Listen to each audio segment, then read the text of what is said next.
Welcome to Breaking the Barrier, where we're breaking the barrier between our faith and our business. One thing I know about you is you don't have a lot of time. So we made this podcast to help you save time. We're bringing together clips from our episodes to give you a sense of whether or not you're going to like this podcast. So my hope is that you find value here, that it's practical, that you can apply it in your business, in your family, in your personal life. Hope you enjoy.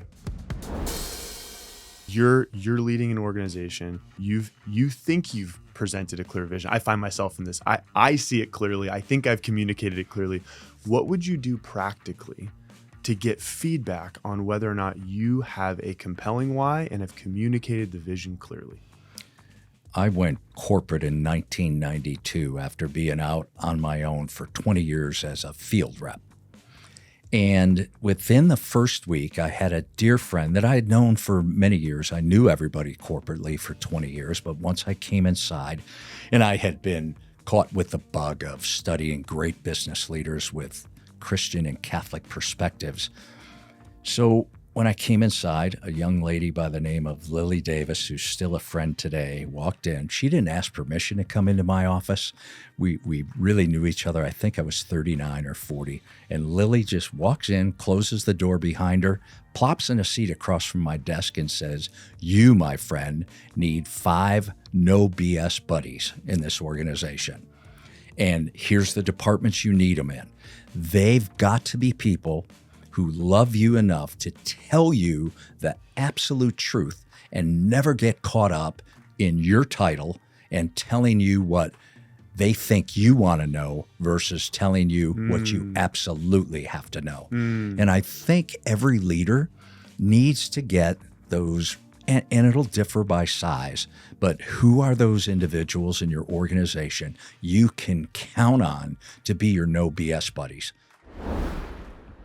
I work a lot with entrepreneurs who are in their 30s, millennials, just they're building their business, and a lot of people who haven't yet made the full leap into entrepreneurship are kind of doing it as a side gig. And a lot of people have side gigs now because they don't want to take the full leap, but they're more excited about the thing they're doing on the side, and they're working maybe a job that they're safely paying the bills for, and there's some prudence in that, but we're for people who are all in. How many times in the Bible is fear spoken of in a positive way, right? That's right. Like That's the whole right. be not afraid thing.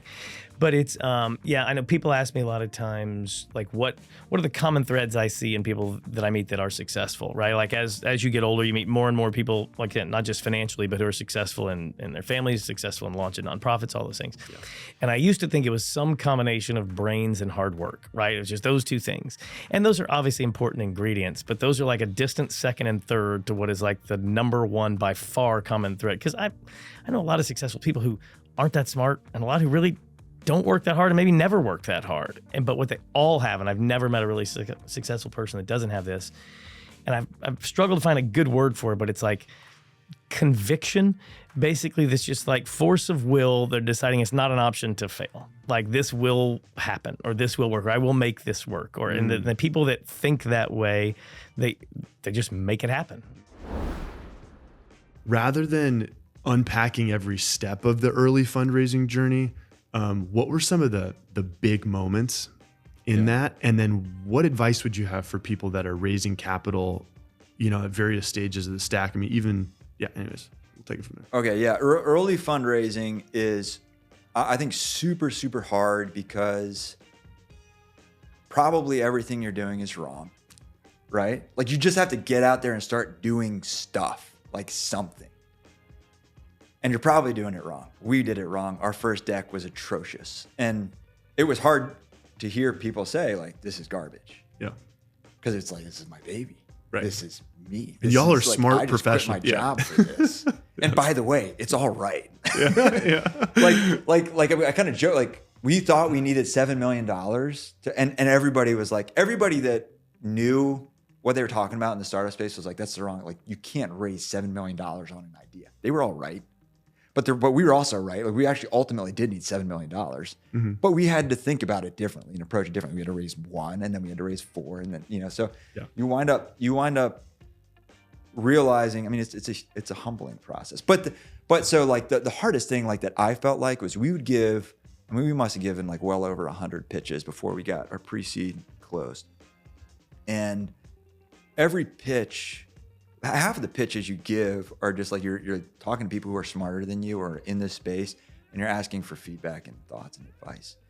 And if you listen to the advice everybody give you, it's contradictory. You ask one person one thing, they tell you something, and the next person next day tells you the exact opposite. So you're getting these data points that don't make any sense. You're all over the place. You're like a ping pong ball, and you're just bouncing around, And early on, none of the data makes sense. And then after, it just takes time and patience, and you start to realize like, oh, there's a pattern here. I'm bouncing around, but I'm going generally in this direction, And that helps, and then it all kind of starts to make sense. But when you're in that moment, in that chaos, it's like a week of like nothing makes sense. It's just hard. And part of it is like we always say like there's a venture playbook, and like you kind of have to play by those rules. Going back to the earlier stage of starting, what did you notice that made you think there was a real opportunity? Like if you go all the way back, it was like, what is our niche? What is our differentiator? Why would someone hire a startup in this space for this very sensitive, discrete, important stuff? Why would, and we said, because we are going to underpromise and overdeliver. And we're going to do that on every single project and every scope of work that we get the honor to execute on. And took a while. Yeah. Took a while, but it ultimately worked. What did underpromising look like and over-delivering in that space? Everybody's seen movies, right? You've seen Zero Dark 30. You've seen all these movies about Black Hawk Down, right? Special forces, military. You've seen Born Identity. You've seen all these different things. And unfortunately, some of that kind of like unrealistic Hollywood persona, sometimes that's actually what the clients want. But after Zero Dark 30, it's all anybody wanted was a SEAL. I got to have a SEAL. And, so under promising and over delivering would be having that honest dialogue with a family and saying, why do you want a Navy SEAL? And it's like, oh, well, we met this guy and he told all these stories and it's so incredible in the work that they do and, and their service to the country. And I'm like, that's all true. But Navy SEALs are trained to kill people and break things. Why do you want them protecting your children as they go to school? Like that doesn't necessarily make sense. You want someone who's actually trained in protective intelligence and executive protection, with a lot of soft skills, right? To be able to go to like the UN General Assembly and have all the meetings that you need to have or what have you. So I think you get the point.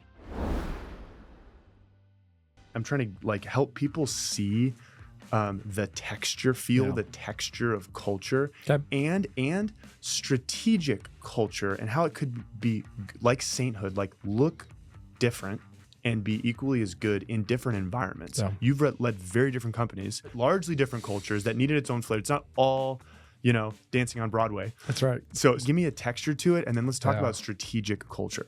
Yeah. First, I hate the phrase that culture eats strategy for breakfast.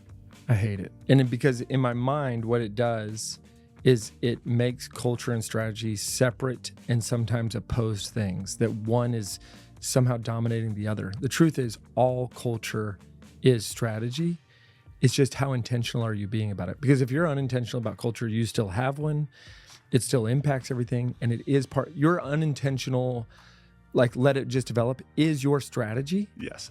And every single part of who we are as humans, interacting with each other, not interacting with each other, the way we post jobs, hire, fire, promote, celebrate, ideate, collaborate, cut people, buy companies, like all of it is the culture, it's the fabric, it's the human element of what our company is.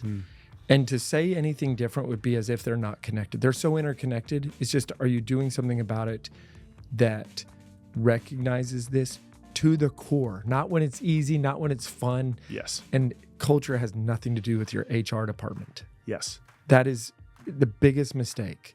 Yes. HR is a function, it's an admin function. Yes. And there's good people there. Yeah. They have nothing to do with culture other than they are part of the culture. in a pretty crowded media landscape. There's a lot of places folks could go to do video. Like, what'd you get right early on that you think helped propel you guys on the right track? I think we tried to do sort of like people say like scale the unscalable. So early days, I had more time than money.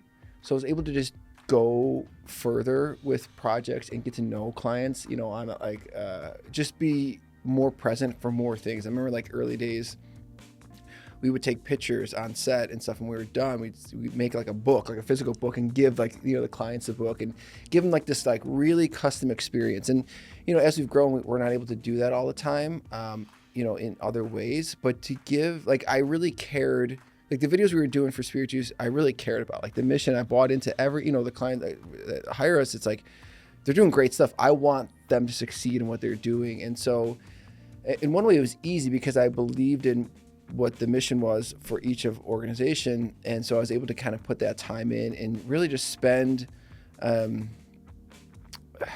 like we would have back-to-back shoots, right? And this is like before we get married or kids and stuff.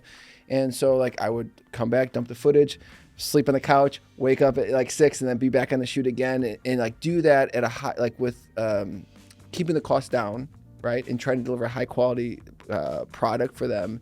And trying to scale that in a way in the Catholic Church that like others couldn't do for the same cost.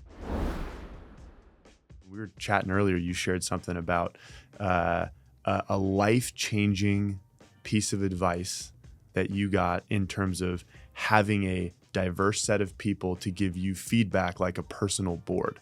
I think there's a huge similarity in what you're describing here. We're going to just shift all over the map here. Can you jump over to that? Point. What has that?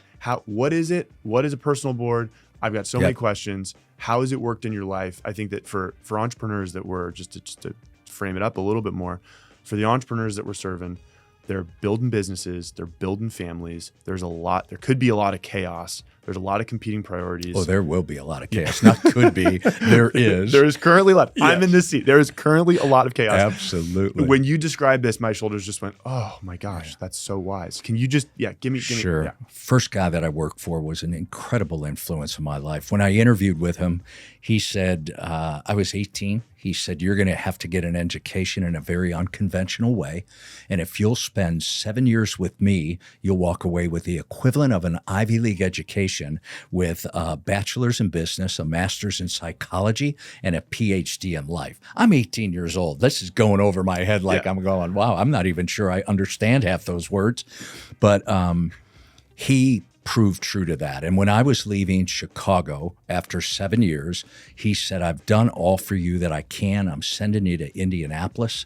Chicago kid. India, no place, roll up the sidewalks at 10 o'clock. And he kicked you out of the business. He did. He said, you need to go and become a master of understanding why people connect with you and how to meet their needs more effectively. And when he was doing that, he said, don't forget when you get there, you need to form your own personal board of directors. It should be comprised of 6 members, 2 20 to 30 years older than you, who can help you navigate the road. They understand the roadblocks. Most importantly, they will let you know that the sun's going to come up on the other side of every crisis you face. Then you need 2 peers, because everybody needs to have people they really identify with, same marital status, young kids, whatever it might be, and honestly, to complain, because that's what guys do really well. And then as you grow older, 2 younger people who are not yet biased in any way or worn down by life. They're there to have this unbridled enthusiasm about the venture they're starting for you to remember why you got into this business in the first place. You're now jaded. You've been working with, financing people, angel investors, turnover in the organization. You need those 2 unbridled, enthusiastic people for you to remember, you know what? Let's get back to why we got in this in the first place. So those are some conversations that we've had over the last couple months as we've met with Catholic builders and mentors and people that are doing beautiful things in business. If you want to hear more conversations like that, unpacked with the wisdom and the practical advice, that's what this podcast is about. The whole point of this is to bring witness into your world so that you can be encouraged and strengthened and given practical tips and advice that you can apply today in your business and in your family, in your personal life. We hope this provides value for you. And if it does, we ask that you share it with folks and like and subscribe. Thanks for being here.